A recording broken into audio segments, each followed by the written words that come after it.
ದಶಮಾಂಶ ಸಂಖ್ಯೆಗಳ ಸಂಕಲನ, ವ್ಯವಕಲನ, ಗುಣಾಕಾರ ಮತ್ತು ಭಾಗಾಕಾರ ಲೆಕ್ಕಗಳು. ಮೊದಲಿಗೆ ಸಂಕಲನ ಲೆಕ್ಕ ಅಂದರೆ ಕೂಡಿಸುವ ಲೆಕ್ಕ. 12.45 ಕೂಡಿಸು 7.8.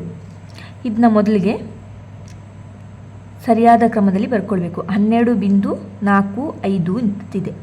ಕೂಡಿಸು 7.8. 7 ಎಲ್ಲಿ ಬರಿತೀರಾ? 2ರ ಕೆಳಗೆ 7 ಬರಿಬೇಕು. ಬಿಂದುಗೆ ಸರಿಯಾಗಿ ಹೊಂದಿಸಿ ಬರಿತಿದ್ದೇನೆ. 8ರ ಪಕ್ಕ ಏನಿಲ್ಲ ಅಂದರೆ 0 ಇದೆ ಅಂತ ಅರ್ಥ. ಇಲ್ಲಿ ಯಾವುದು ಎಷ್ಟು ದಶಮಾಂಶ ಆದಮೇಲೆ ಎಷ್ಟು ಸಂಖ್ಯೆ ಇದೆ? 12.45 2 ಸಂಖ್ಯೆ ಇದೆ. ಇಲ್ಲಿ ಒಂದು ಸಂಖ್ಯೆ ಇದೆ, ಇದರ ಪಕ್ಕ ಇನ್ನೊಂದು 0 ಹಾಕಿ. ಏನಿಲ್ಲ ಅಂದರೆ 0 ಇದೆ ಅಂತ ಅರ್ಥ. ಆಗ ಇದಕ್ಕೆ ಹೊಂದಿಸಿ ಬರೆದಾಗ ಆಯಿತು. ಕೂಡಿಸು 5 ಕೂಡಿಸು 0 ಎಷ್ಟು? 5. 8 ಕೂಡಿಸು 4 12. 12ರಲ್ಲಿ 2 ಬರೆದಿದ್ದೇನೆ. ಒಂದು ಏನಾಗ್ತದೆ? ಮುಂದಿನ ಸಂಖ್ಯೆಗೆ ಕ್ಯಾರಿ. ಇಲ್ಲಿ ಏನಿದೆ? ಬಿಂದು ಬರ್ಕೊಳ್ಳಿ. 1 ಕೂಡಿಸು 2 3. 3 ಕೂಡಿಸು 7 ಎಷ್ಟಾಯಿತು? 10. 10ರಲ್ಲಿ 0 ಬರ್ಕೊಂಡಿದ್ರೆ ಒಂದು ಮುಂದಿನ ಸಂಖ್ಯೆಗೆ ಕ್ಯಾರಿ. ಎಷ್ಟಾಯಿತು? 1 ಕೂಡಿಸು 1 2. ಉತ್ತರ 20.25. ಮುಂದಿನ ಲೆಕ್ಕ ವ್ಯವಕಲನ ಲೆಕ್ಕ. 25.6 ಮೈನಸ್ 13.75 ಬರ್ಕೊಳ್ಳಿ. 13.75. ಇಲ್ಲಿ ಬಿಂದು ಆದಮೇಲೆ ಎಷ್ಟು ಸಂಖ್ಯೆ ಇದೆ? 1 2. ಇಲ್ಲಿ ಎಷ್ಟಿದೆ? 1. ಈಕೆ ಸರಿಯಾಗಿ ಹೊಂದಿಸಿ ಬರ್ಕೊಳ್ಬೇಕು. ಆಗ ಇಲ್ಲೇನು ಇದರ ಪಕ್ಕ ಏನಿಲ್ಲ ಅಂದರೆ 0 ಇದೆ ಅಂತ ಅರ್ಥ. ಈಗ ಕಳೀರಿ. 0ಯಿಂದ 5 ಕಳೀಲಿಕ್ಕೆ ಆಗ್ತದೆ? ಇಲ್ಲ. ಈಚಿಂದೊಂದು ಸಂಖ್ಯೆ ಈಚೆ ಕೊಡಿ. ಎಷ್ಟಾಯಿತು? 10. 10ರಿಂದ 5 ಕಳೆದಾಗ ಎಷ್ಟು? 5. ಇಲ್ಲಿ ಎಷ್ಟು ಉಳಿತು? 5. 5ರಿಂದ 7 ಕಳೀಲಿಕ್ಕೆ ಆಗ್ತದಾ? ಇಲ್ಲ. ಈಚಿಂದೊಂದು ಸಂಖ್ಯೆ ತಗೊಳ್ಳಿ.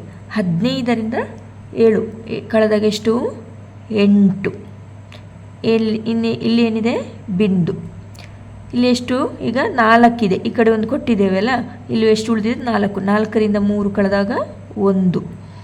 2ರಿಂದ 1 ಕಳೆದಾಗ 1. ಎಷ್ಟು? ಉತ್ತರ 11.85. ಮುಂದಿನ ಲೆಕ್ಕ ಇದ್ಯಾವುದು? ಗುಣಾಕಾರ ಲೆಕ್ಕ. 4.5 ಗುಣಿಸು 2.3. ಮೊದಲಿಗೆ ಬಿಂದು ಇಲ್ಲದೆ ಬರ್ಕೊಳ್ಳಿ. 45 23. 3ರಿಂದ 5ಕ್ಕೆ ಗುಣಿಸಿ. 3 5 15. 5 ಬರ್ಕೊಂಡಿದ್ರೆ 1 ಕ್ಯಾರಿ. 3 4 12 ಕೂಡಿಸು 1 13. ನಂತರ 2ರಿಂದ ಗುಣಿಸಿ. 2 5 10. ಒಂದು ಸ್ಥಾನ ಬಿಡಿ ಸ್ಥಾನವನ್ನು ಬಿಟ್ಟು ಬರ್ಕೊಳ್ತಿದ್ದೇನೆ. 2 5 10. 0 ಬರ್ಕೊಂಡಿದ್ದೇನೆ. 1 ಕ್ಯಾರಿ. 2 4 8 ಕೂಡಿಸು 1 ಎಷ್ಟಾಯಿತು? 9. ನಂತರ ಕೂಡಿಸಿ. 5 3 ಕೂಡಿಸು 0 3. 9 ಕೂಡಿಸು 1 10. ಈಗ ಬಿಂದು ಎಲ್ಲಿಗೆ ಹಾಕ್ತೀರಾ?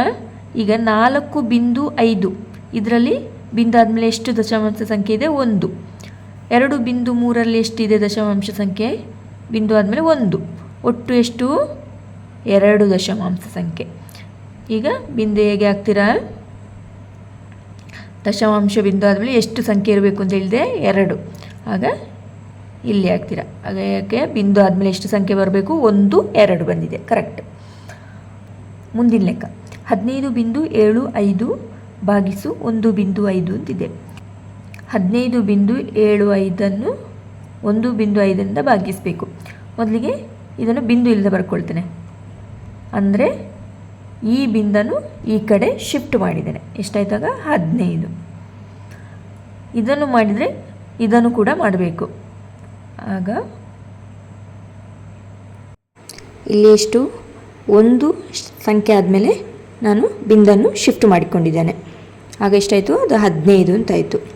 ಆಗ ಇದನ್ನು ಕೂಡ 1 ಸಂಖ್ಯೆ ಆದಮೇಲೆ ಶಿಫ್ಟ್ ಮಾಡ್ಕೊಳ್ತೇನೆ. ಎಷ್ಟಾಯಿತು? 157.5. ಈಗ ಭಾಗಿಸಿ. 15ರಿಂದ 157.5. 15 1 15 ಮೈನಸ್ 5ರಿಂದ 5 ಕಳೆದಾಗ 0. 1ರಿಂದ 1 ಕಳೆದಾಗ 0. ಮೇಲಿನ ಸಂಖ್ಯೆ ಕೆಳಗೆ ತೊಳಿ.